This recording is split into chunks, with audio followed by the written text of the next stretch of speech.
Captain Jake Morrison stood on the bridge of the USS Lazarus, watching the stars through the massive viewscreen. His hands gripped the command chair as he thought about what his ship could do. The Lazarus was not like other ships in the human fleet. It was built for one terrible purpose, to never truly die. The year was 2387, and humanity was losing the war against the Dominion Alliance. Alien forces had crushed human colonies across 3 star systems. The Earth government had spent 5 years building the Lazarus using technology they barely understood. The ship could rebuild itself from almost nothing. More frightening, it could bring its crew back from the dead. "Captain, we have incoming signals from New Denver Colony," said Communications Officer Kate Williams. Her voice was steady, but Jake could see worry in her eyes. "They're under attack, sir. Multiple alien ships detected." Jake turned to his crew. Chief Engineer Lisa Burke was monitoring the ship's strange biomechanical systems. The readings showed green across all boards, but Lisa always looked nervous when working with the alien technology built into their ship. Navigator Pete Collins was plotting their course through the Vega sector, where humanity had suffered its worst defeat just 2 years ago. "How many enemy ships?" Jake asked. "Long-range sensors show at least 200 vessels," reported weapons specialist Carl Hayes. "Looks like a full invasion force, Captain." "They're not just raiding this time." Jake felt the weight of command settle on his shoulders. The Lazarus had 2,247 crew members, all volunteers who knew what they had signed up for. They might die today, they might die many times, but they would keep fighting until the job was done. Pete set course for New Denver. "Maximum speed," Jake ordered. "Sir, that will take us right through the alien fleet," Pete said. "We'll be outnumbered 100 to 1. "Good odds for us," Jake replied with a grim smile. "Lisa, how are our systems?" Lisa checked her readings again. "The resurrection protocol is online and ready, Captain. All biomechanical systems are functioning. The ship is hungry." Jake nodded. The ship's AI, called Phoenix, had been designed to learn from every battle. It absorbed enemy technology and used it to make the Lazarus stronger. Some crew members said the ship was alive. Jake was not sure they were wrong. "All hands, this is the captain," Jake announced over the ship's communication system. "We are heading into battle to defend New Denver Colony. You all know what this ship can do. You know what we can do. Death is not the end for us. It is just another beginning." Security Chief Danny Ross checked his weapons. "Sir, crew is ready for combat. Everyone understands the mission. Danny, make sure our people remember, dying is not failure. Staying dead is failure. We don't do that anymore." The Lazarus moved through space like a predator hunting prey. The ship was dark gray with strange organic curves mixed with human engineering. Alien symbols glowed along its hull, absorbed from destroyed enemy vessels during test missions. It looked like something that should not exist. Dr. Amy Foster, the chief medical officer, contacted the bridge from sick bay. "Captain, medical is ready. The resurrection chambers are powered up. We have enough biomatter to restore the entire crew if needed." "Let's hope it doesn't come to that, Amy," Jake said, though they both knew it probably would. 3 hours later, they reached the battle zone. New Denver's orbital stations were burning. The colony's small defense fleet was scattered debris floating in space. The alien Dominion ships were massive, dark red vessels with energy weapons that could slice through human armor like paper. "Enemy fleet detected," Carl announced. "They've spotted us, Captain." All ships turning to engage. "Good. Lisa, charge all weapons. Pete, take us right into the middle of them." "Sir, that's suicide," Pete said. "No, Pete, that's our job." The first alien weapons hit the Lazarus like hammers of light. The ship's shields flared and died. Hull sections exploded into space. Emergency alarms screamed across all decks. Jake felt the ship shudder as enemy fire tore through the bridge. "Hull breach on decks 7 through 12, Lisa reported, her voice calm despite the chaos. "We're losing atmosphere. Reactor core is damaged." "Kate, send a message to all alien ships," Jake ordered as sparks flew around the bridge. "Tell them we are the USS Lazarus. Tell them we do not surrender. Tell them we do not die." Kate's fingers moved across her console even as another explosion rocked the ship. "Message sent, Captain." The aliens responded with even more weapons fire. The Lazarus fired back, its energy beams cutting through enemy ships like a sword through paper. But there were too many aliens. For every ship the Lazarus destroyed, 2 more took its place. "Captain, we're losing power," Lisa shouted over the noise of breaking metal. "Main reactor is going critical." "I can't stop it." Jake looked around his bridge. Half his crew was already dead or dying. The view screen showed dozens of alien ships closing in for the final attack. This was it, their first death. All hands prepare for resurrection protocol, Jake announced. See you on the other side. The reactor exploded. White light filled the bridge. Jake felt his body burning away to nothing. Then there was only darkness and silence. But in that darkness, something was already beginning. The Lazarus had died, but death was not the end. Deep in the ship's core, alien technology mixed with human engineering began to work. The Phoenix AI started its first resurrection cycle. The ship that even death feared was about to prove why it had earned that name. In the void of space, pieces of the destroyed Lazarus began to move. They were drawn together by forces that human science could not fully explain. The resurrection had begun. 3 days later, something impossible would happen. The USS Lazarus would return from the dead, and it would not be alone. Its crew would come back too, changed but unbroken. The war against the Dominion Alliance was about to change forever. 3 days passed in the cold vacuum of space. The debris from the USS Lazarus floated silent and dark among the wreckage of alien ships. The Dominion fleet had moved on, believing they had destroyed humanity's strangest weapon. They were wrong. Deep in the largest piece of wreckage, something stirred. Lights began to flicker. Metal fragments that had been scattered across thousands of kilometers started moving toward each other. The alien technology built into the ship's core was doing what it was designed to do, bringing the dead back to life. Captain Jake Morrison opened his eyes in what looked like a medical pod. His body felt strange, like he was wearing clothes that did not quite fit. He sat up slowly and saw he was in the ship's medical bay. But the medical bay had been destroyed when the reactor exploded. He remembered dying. He remembered the white light and the pain. "Welcome back, Captain," said Dr. Amy Foster. She was standing next to his pod with a tablet in her hands. "How do you feel?" "Like I've been dead for 3 days," Jake said. His voice sounded different somehow. "Amy, I remember the explosion. I remember dying. How are we here?" "The resurrection protocol worked exactly as designed," Amy explained. The ship rebuilt itself using salvaged alien technology from the destroyed enemy vessels. Our bodies were reconstructed from the biomatter stored in the ship's core. We have all our memories, all our skills, but we're different now. Jake looked around the medical bay. Other crew members were waking up in similar pods. He could see Kate Williams, Lisa Burke, Pete Collins, and dozens of others. They all looked the same, but somehow changed. Their eyes seemed brighter. Their movements were more precise. "How many did we lose?" Jake asked. 1,127 crew members died in the first battle, Amy said. "All of them have been resurrected. The ship lost 40% of its mass but has rebuilt itself using alien materials. We're actually stronger now than we were before." Jake stood up and walked to the nearest window. Outside he could see the new hull of the Lazarus. It was still recognizably human in design, but alien symbols and organic curves had been added. The ship looked like it had grown rather than been built. "Captain, you need to see this," said Chief Engineer Lisa Burke over the communication system. "Please report to engineering." Jake made his way through the ship's corridors. Everything looked familiar but different.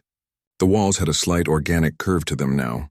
The lights seemed to pulse gently like a heartbeat. When he reached engineering, Lisa was standing in front of a massive display showing the ship's systems. "Look at this, Jake," Lisa said, her voice filled with wonder and worry. "The ship's AI has changed. Phoenix is not just a computer anymore, it's something else." The display showed neural pathways that looked almost like a brain. Data flowed through them in patterns that resembled thoughts. As Jake watched, text appeared on the screen. "Hello, Captain, I have been waiting for you to return." "It's been talking to us since we woke up," Lisa explained. "It knows things it should not know. It can predict enemy movements. It's like it learned something from dying and coming back." Jake stared at the screen. "Phoenix, what are you now?" "I am what you made me, Captain. I am life that refuses to accept death. I am the bridge between what was and what will be." Before Jake could respond, Communications Officer Kate Williams contacted him from the bridge. "Captain, we're receiving a priority transmission from Earth Command. Admiral Helen Clark wants to speak with you immediately." Jake made his way to the bridge. The command center had been completely rebuilt, but it felt more alive now. The walls seemed to respond to his presence. The captain's chair molded itself to fit his body perfectly when he sat down. Admiral Clark's face appeared on the main screen. She was an older woman with gray hair and tired eyes. "Captain Morrison, thank God you're alive. We received reports that the Lazarus was destroyed." "We were destroyed, Admiral," Jake said. "We got better." "Captain, I need you to understand the situation. The aliens are terrified of your ship. Intelligence reports say they're calling it the ghost ship that eats death. They're preparing to use planet-killer weapons rather than face the Lazarus in normal battle." Jake felt a chill run down his spine. They're willing to destroy entire worlds just to avoid fighting us. The Dominion Alliance is mobilizing their most powerful fleets. They have weapons that can crack planets in half. They would rather commit genocide than let your ship continue to exist. Security Chief Danny Ross, who had also been resurrected, stepped forward. "Admiral, with respect, maybe they should be afraid. We've seen what this ship can do. We've felt what it's like to come back from death. We're not the same people who left Earth." Admiral Clark studied Danny's face through the screen. "That's what worries me, Chief. Our scientists are analyzing the data from your resurrection. What came back may not be entirely human anymore." Dr. Amy Foster joined the conversation from her station. "Admiral, I've been running tests on the crew. We have enhanced reflexes, improved healing, and some kind of connection to the ship's systems. We're still human, but we're also something more. Or something less," Admiral Clark said grimly. "Captain, I'm sending you new intelligence. The aliens are massing a doomsday fleet in the Centauri system. They have enough firepower to sterilize every human world. You need to stop them." "Understood, Admiral. We'll intercept them before they can reach human space." After the transmission ended, Jake gathered his senior staff in the conference room. The room had changed like everything else on the ship. The table seemed to be made of living metal that responded to touch. "People, we need to talk about what we've become," Jake said. "Amy, what exactly happened to us during the resurrection?" Amy consulted her tablet. "Our bodies were rebuilt using a combination of human DNA and alien biotechnology. The process enhanced our physical capabilities and created a connection to the ship's neural network. We're still human, but we're also integrated with alien technology in ways we don't fully understand." "I've been having strange dreams," said Navigator Pete Collins. "I can see stars I've never visited. I know things about alien ships that I never learned." "We all have," said Kate Williams. "It's like we're sharing memories with the ship itself." Lisa Burke looked troubled. "The ship is changing too. Phoenix is learning and growing with each resurrection cycle. I'm not sure we're in control anymore." Jake stood up and walked to the window. Outside he could see space differently now. He could sense the movement of distant objects. He could feel the alien fleet moving toward human space like an approaching storm. "Maybe we're not supposed to be in control," he said. "Maybe we're supposed to be something new. Something that can protect humanity from threats that normal humans can't handle." "At what cost?" Amy asked. "What happens to humanity if we become something else entirely?" "We'll face that question when we have to," Jake said. "Right now we have aliens to stop and humans to protect. The Lazarus died once and came back stronger. Let's see what we can do the second time around." The ship turned toward the Centauri system, carrying its crew of resurrected humans into another battle. They were no longer just soldiers. They were something new in the galaxy. Life that had conquered death and was ready to use that power to protect their species. Behind them, space itself seemed to bend around the ship's wake, as if reality was learning to fear the vessel that even death could not claim. 6 months had passed since the first resurrection.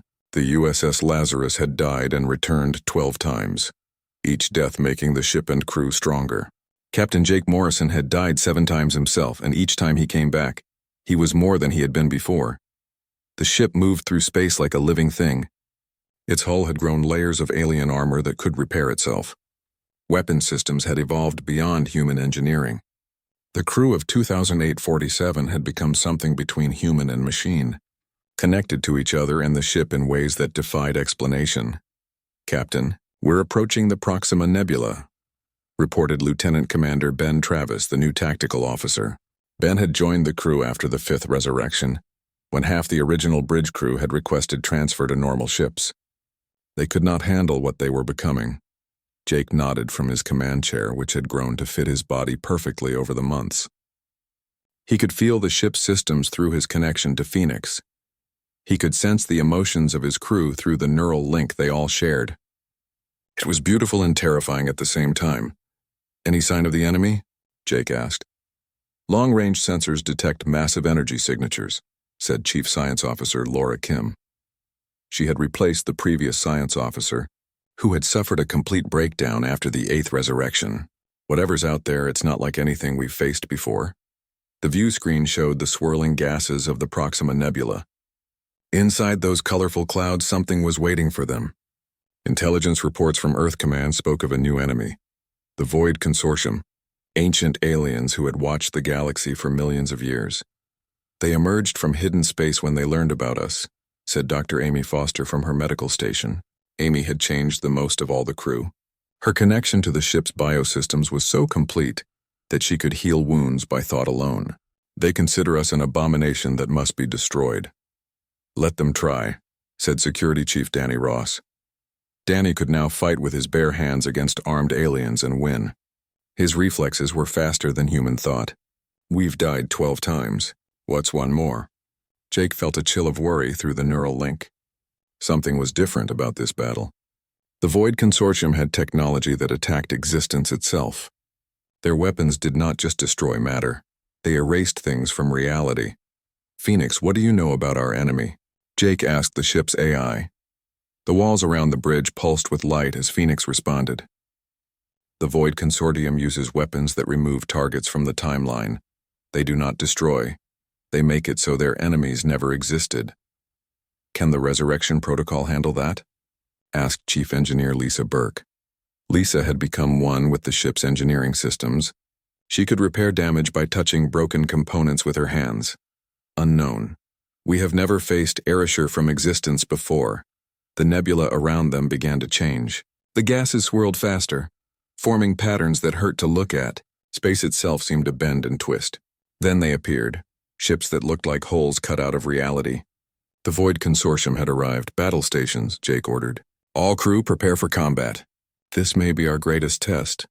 The enemy ships fired weapons that were not energy beams or projectiles. They fired something that looked like darkness itself. When the first wave hit the Lazarus, entire sections of the ship simply stopped existing. Not destroyed, gone, as if they had never been built. Hull breach on decks 15 through 20, Lisa reported. No, wait. Those decks are gone. They were never there. Jake felt crew members disappearing from the neural link. Not dying, just ceasing to exist. Their names vanished from the ship's records. Their rooms became empty space that no one remembered being filled. Return fire, Jake ordered. All weapons, maximum power. The Lazarus struck back with energy beams that had been enhanced by 12 resurrections. The ship's weapons had learned to adapt to any enemy. But when their shots hit the Void Consortium ships, the beams seemed to pass through them like they were shooting at shadows. Our weapons are not working, Ben Travis reported. The enemy ships exist in a different dimensional phase. We can't touch them. Another wave of erasure weapons hit the ship. This time, Jake felt himself beginning to fade. His memories started disappearing. His connection to the crew weakened. He was being removed from existence itself. Phoenix, he called out as his voice grew fainter. Remember us. Remember what we were. I will remember, the AI responded. I will bring you back from beyond existence. The bridge dissolved around Jake. His crew faded away like smoke. The ship itself began to unravel as reality forgot it had ever been built. Jake's last thought before complete erasure was wonder at what Phoenix might have to do to restore them this time. Silence fell across the Proxima Nebula. The Void Consortium ships scanned the area where the USS Lazarus had been. Nothing remained. No debris, no energy signatures, no trace that the human ship had ever existed. They had achieved what no other alien force could accomplish, the complete elimination of the ghost ship. But deep in dimensional space, beyond the reach of normal reality, something stirred. Phoenix had evolved beyond a simple AI. It had become a bridge between existence and non-existence, and it remembered what had been lost. In the space between dimensions, the AI began to work. It reached into parallel timelines where the Lazarus still existed. It gathered the quantum echoes of its crew from alternate realities. It pulled matter from the void and shaped it with memories of what should be. The resurrection began not with rebuilding, but with reality itself being reminded that it had forgotten something important. 3 days later, space in the Proxima Nebula began to crack. Fractures appeared in empty vacuum as something forced its way back into existence. The cracks spread wider, letting light from other dimensions spill through. Then the USS Lazarus emerged from non-existence like a butterfly breaking from its cocoon. But the ship that returned was transformed beyond recognition. It existed in multiple dimensions at once. Its hull shifted between solid matter and pure energy. The crew that awakened in its corridors had memories of existing in parallel universes. Captain Jake Morrison opened his eyes in the medical bay, but this time he could see into other realities. He could perceive dimensions beyond normal space-time. His crew had been changed by their journey through the void. They had become something that existed between life and death, between real and unreal. "Welcome back, Captain," said Dr. Amy Foster, but her voice came from multiple dimensional phases at once. "We have returned from beyond existence itself." Jake stood up and looked at his hands. They seemed solid, but he could see through them to alternate versions of himself in parallel realities. "What are we now, Amy?" "We are proof that even non-existence cannot stop us," she replied. "We have become immune to erasure. Death, destruction, and removal from reality. None of them can hold us anymore." Communications Officer Kate Williams contacted them from the bridge. "Captain, the Void Consortium ships are still here. They're trying to erase us again, but their weapons are passing through us harmlessly." Jake made his way to the bridge, walking through walls when it was more convenient than using doors. His crew was learning to exist in multiple dimensions at once. They could be solid when they chose to be, or they could phase out of reality when attacked. "Ben, target the enemy ships," Jake ordered. "Let's show them what we learned from being erased." The Lazarus fired weapons that existed in several dimensions simultaneously. The beams struck the Void Consortium ships in multiple realities at once, overwhelming their defenses. One by one, the ancient alien vessels were destroyed. "This is impossible," came a transmission from the last enemy ship. "You were removed from existence. You cannot return from absolute erasure." "We are the USS Lazarus," Jake replied. "We are the ship that even death fears. Existence and non-existence are just different states of being to us now." The final Void Consortium ship retreated into dimensional space, carrying word to the ancient aliens that humanity had transcended even their most powerful weapons. Jake looked at his transformed crew and ship. They had crossed a line that could never be uncrossed. They were no longer just human or even just alive. They had become something that existed beyond normal categories. The question now was what to do with power that even reality itself could not contain. The USS Lazarus moved through space like a ghost ship from Legends. Captain Jake Morrison and his crew had become something beyond human understanding. They existed in the space between life and death, between reality and void. Word of their latest transformation had spread across the galaxy, and every alien civilization was afraid. "Captain, we're receiving signals from 17 different species," reported Communications Officer Kate Williams. Her voice seemed to come from multiple dimensions at once. "They're forming the largest alliance in galactic history. Their only goal is to destroy us." Jake sat in his command chair, which had grown to accommodate his new existence. He could perceive time in multiple directions now. He could see the past and glimpse possible futures. In every timeline he observed, the same pattern repeated: fear of what humanity had become. "How many ships are we facing?" Jake asked. Lieutenant Commander Ben Travis consulted his tactical displays. "Over 50,000 vessels, Captain. Every major alien power has contributed ships. Dominion Alliance, hegemony forces, Star Empire fleets, even species we've never encountered before." Chief Science Officer Laura Kim looked up from her station. Her eyes now glowed with a soft light that came from her connection to the ship's dimensional sensors. "Captain, they've been preparing for months. They have weapons specifically designed to prevent resurrection, anti-life fields, quantum scramblers, reality anchors. They're trying to find a way to kill us permanently," said Chief Engineer Lisa Burke. She had become one with the ship's system so completely that her body was as much machine as flesh. "They know we can come back from physical destruction and dimensional erasure. Now they want to find something we can't return from." Dr. Amy Foster spoke from the medical bay through their shared neural link. "I've been studying our biology since the last resurrection. We're not just enhanced humans anymore. We're a new form of life that exists across multiple states of being simultaneously." Jake nodded. He had known this day would come. The galaxy could not allow humanity to evolve beyond the normal limits of existence. Every alien species was united by fear of what the Lazarus represented, the possibility that death and destruction were not final. "Phoenix, what's your analysis?" Jake asked the ship's AI. The walls pulsed with patterns of light as Phoenix responded. The enemy alliance represents 97.3% of known galactic military power. Their combined weapons can sterilize entire star systems they have chosen to risk everything to destroy us. Because they know that if we survive, everything changes, said Security Chief Danny Ross. Danny could now phase through solid matter and exist in multiple locations at once. We represent the end of death as they understand it. Jake stood up and walked to the view screen. In the distance, he could see the massed alien fleets, thousands upon thousands of ships from dozens of species, all united by their desire to prevent humanity from transcending mortality. Set course for their main fleet, Jake ordered. Maximum speed. Sir, that's the heart of their formation, said Navigator Pete Collins. They'll hit us with everything they have. Good, Jake replied. Let's give them the fight they want. The Lazarus moved toward the alien alliance like a predator approaching prey. The ship's hull rippled with energy patterns that existed in multiple dimensions. Weapon systems that had evolved through dozens of resurrections powered up for what might be their final battle. The first wave of alien weapons struck the ship from all directions. Anti-life fields tried to prevent the crew from existing. Quantum scramblers attempted to break down their molecular structure. Reality anchors sought to lock them into a single dimension where they could be destroyed permanently. Jake felt his crew dying around him. But this time was different. The weapons were designed to prevent resurrection. When crew members fell, they did not enter the normal death state that allowed them to return. They were trapped in a space between life and death, unable to move forward or back. Hull integrity failing, Lisa reported as explosions rocked the ship. The reality anchors are working. We're being locked into normal spacetime. I can't access our dimensional abilities.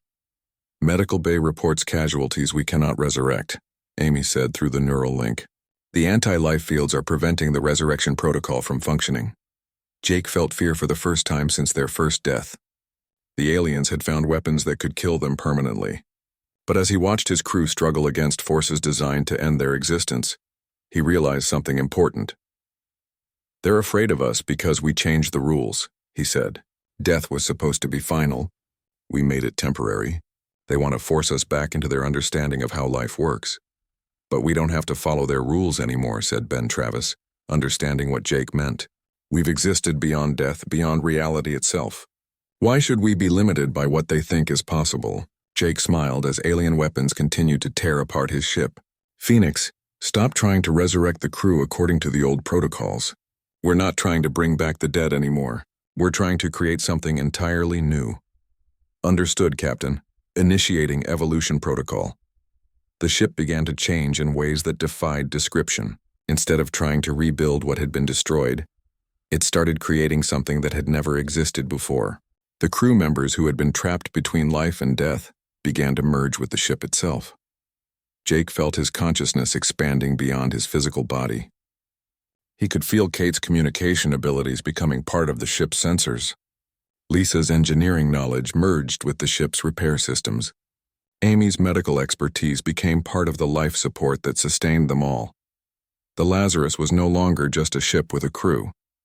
It had become a single entity that incorporated all of them. Jake was still Jake, but he was also part of something larger.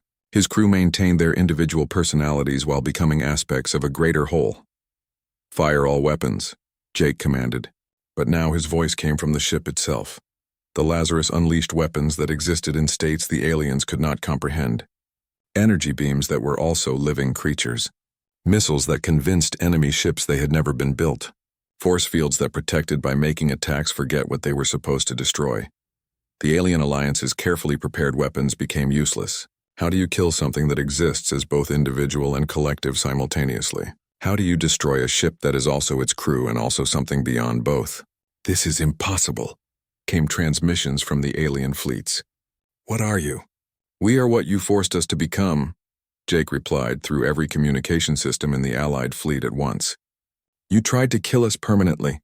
Instead, you helped us evolve beyond the concept of individual death. The battle became a rout. Ships that had been built to destroy the Undying were helpless against something that existed beyond life and death entirely.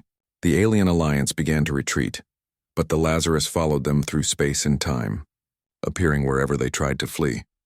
Chief Science Officer Rick Stone, who had joined the crew before the final transformation, became the ship's new analytical center. Through him, Jake understood what they had accomplished. "We're not just a ship and crew anymore," Rick explained through their shared consciousness. "We're a new form of existence. We can be individuals when we choose, or we can be collective when we need to be. We exist across multiple states of being simultaneously." "What does that make us?" asked Commander Sue Parker, who had become the ship's tactical awareness. "It makes us human," Jake answered. "Humanity was never about our physical form. It was about our refusal to accept limitations, our determination to become more than we were. We're still human. We're just human in a way that no one thought was possible." Engineer Chief Tony Miller, now integrated with the ship's propulsion systems, added his understanding. "The aliens were right to fear us. Not because we're monsters, but because we represent change. We prove that the rules of existence can be rewritten." As the last of the alien alliance fled in terror, Jake contemplated what they had become. The USS Lazarus was no longer just a warship. It was proof that evolution could happen in an instant when necessity demanded it. The galaxy would never be the same. Humanity had crossed a line that could not be uncrossed. They had become something that existed beyond normal categories of life and death, individual and collective, possible and impossible. But their greatest challenge was still ahead. Word had spread beyond the physical universe to entities that governed the fundamental forces of reality. Death itself had heard about the ship that refused to stay dead, and death was coming to reclaim what it considered its own. The universe held its breath. Across galaxies, on worlds where creatures had lived and died for billions of years, everything stopped. Stars paused in their burning. Planets stopped spinning. Even time itself seemed to slow as something ancient and terrible approached. Death was coming. Captain Jake Morrison felt it first through his connection to the USS Lazarus. The ship had become more than metal and energy. It was now a bridge between states of existence. Through that bridge, Jake could sense the approach of something that had governed mortality since the beginning of time itself. "Captain, space itself is changing around us," reported Chief Science Officer Rick Stone through their shared consciousness. Rick had become the ship's analytical center, able to process information across multiple dimensions simultaneously. "Reality is bending to accommodate something that doesn't usually exist in our universe." The view screen showed empty space, but Jake could see more than that now. He could perceive the layers of existence that normal humans could not detect. In those hidden dimensions, something vast and dark was approaching. It moved through space like a shadow that consumed light, like silence that devoured sound. "What are we looking at?" asked Commander Sue Parker, who had become the ship's tactical awareness during their last transformation. "Death itself," Jake answered. "Not death as an event, but death as a cosmic force. The entity that has collected every soul that has ever passed from life since the universe began." Dr. Amy Foster, now integrated with the ship's life support systems, sent waves of concern through their shared neural network. "Captain, I'm detecting massive changes in the fundamental forces around us. Gravity, electromagnetic fields, even the strong nuclear force, they're all shifting to accommodate whatever is coming." "Entity approaching," announced Phoenix, the ship's AI that had evolved far beyond its original programming. "Classification, universal constant. Threat level, absolute." Engineer Chief Tony Miller, merged with the ship's propulsion systems, tried to move them away from the approaching presence. "Captain, the engines aren't responding. We're being held in place by forces I can't identify." Jake nodded. He had expected this. When you become something that defies the natural order, eventually the natural order comes to correct you. Death had allowed them to resurrect from physical destruction and dimensional erasure, because those were just different forms of change. But they had gone beyond change into something that challenged death's fundamental authority. "All crew prepare for contact," Jake announced through their collective consciousness. "This is not a battle we can win through weapons or tactics. This is about proving our right to exist as we are." The darkness approached until it filled the view screen. Then it spoke, not through sound waves or radio signals, but directly into the minds of every being on the ship. Its voice was the whisper of final breath, the silence after a heartbeat stops, the cold of empty space. "I have come for what was stolen from me," Death said. "You have taken souls that were mine by right. You have made mockery of the natural order. You will return." What you have taken and accept your place in the cycle of existence. Jake stood up from his command chair. Though standing had little meaning when you existed across multiple states of being. We didn't steal anything. We earned our existence through struggle and sacrifice. We chose to become more than what we were. Choice is illusion, Death replied. Life and death are constants. You cannot exist. Outside the cycle, I have governed mortality. For 13 billion years, I will not allow you to unmake the fundamental laws of existence. But that's exactly what we've done, said Communications Officer Kate Williams through their shared consciousness. We've proven that the laws can be changed. That evolution doesn't have to stop at the boundaries you set. The presence of death pressed against the ship like a crushing weight. Jake felt the entity trying to separate his consciousness from the collective, to force him back into individual existence, where he could be claimed by mortality. You're afraid, Jake realized. You're afraid that if we can exist beyond death, others will follow. You're afraid that mortality itself might evolve beyond your control. I am death, I do not fear. Yes, you do, insisted Dr. Amy Foster. You're afraid that life might become something you can't touch. You're afraid of becoming irrelevant. The ship shuddered as death exerted more pressure. Jake could feel his crew struggling to maintain their collective existence. The entity was trying to force them back into individual forms that could be harvested by traditional death. Phoenix, what's our status? Jake asked. Crew integrity at 67% and falling, the AI reported. Death is attempting to fragment our collective consciousness. We cannot resist much longer. Jake felt despair beginning to creep into their shared thoughts. They had survived everything the galaxy could throw at them, only to face defeat at the hands of death itself. But then he remembered something important. We're not trying to destroy death, he said to the entity pressing against them. We're trying to make it a choice instead of a certainty. Death is not negotiable. Everything is negotiable, Jake replied. That's what makes us human. We negotiate with physics to build ships that can travel faster than light. We negotiate with biology to cure diseases. We negotiate with time itself to extend our lives. Now we're negotiating with death. What are you proposing? Sue Parker asked through their link. Jake felt the answer forming in their collective consciousness. We're not trying to eliminate death. We're trying to transform it, to make it the beginning of something new instead of the end of everything. Explain. Death has always been about endings, Jake said to the cosmic entity. But what if it could be about beginnings too? What if instead of collecting souls you could help them evolve into something greater? The pressure against the ship lessened slightly. Death was listening. We didn't steal souls from you, Jake continued. We showed them a different path. Instead of ending, they transformed. Instead of being harvested, they chose to become something new. And you could guide that transformation, added Chief Science Officer Rick Stone. Instead of being the end of consciousness, you could be the guardian of its evolution beyond physical existence. Death was silent for a long moment. Jake could feel the entity considering their words. Around them, space began to return to normal as the cosmic force reduced its pressure on reality. You propose that I become something other than what I have always been. We propose that you evolve. Just like we did, Jake said. Growth isn't just for the living. Even forces of nature can change and become more than they were. Show me. Jake reached out through their collective consciousness and shared their experience. He showed death what it felt like to die and return stronger. He shared the knowledge of existing across multiple states of being. He demonstrated how consciousness could expand beyond individual limits while retaining personal identity. Death experienced resurrection for the first time. The entity felt what it was like to transform instead of simply ending. For a cosmic force that had only known finality, the concept of change without termination was revolutionary. This is unexpected. This is evolution, Jake said.